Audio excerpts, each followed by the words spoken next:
Burbank is here timing out our day. So we have Jose to thank for that as well, just kind of the parting shot. Yeah, just the parting shot. That's a good one. All right. Let's say goodbye.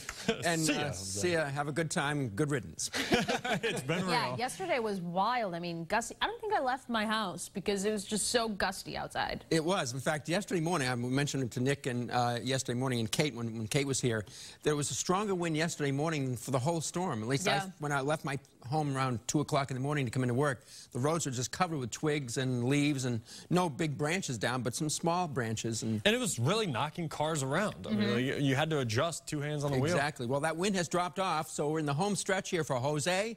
Almost a done deal as it's drifting slowly away and filling and dissipating and decaying. So the winds are definitely has diminished quite a bit, but still pretty brisk along the coast and down over the Cape, especially today in the islands. Some big surf continues, and there is certainly that danger of those rip currents coming up this weekend. So the high surf advisory is up through today along the coast by the National Weather Service. I certainly concur with that.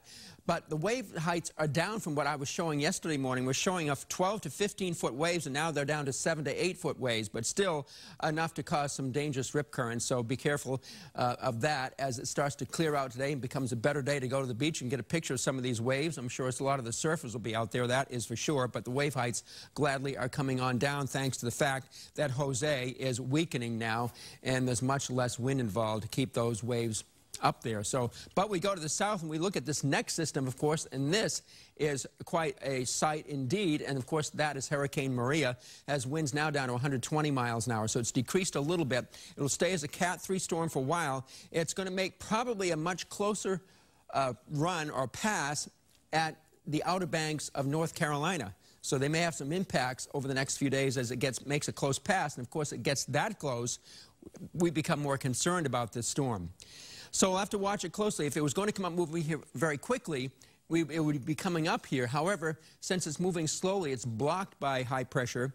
It's going to take its time, and by the time it gets closer and closer to us, the winds from the west are going to be coming along as the next system digs in here, and it should be shoving that storm out to sea.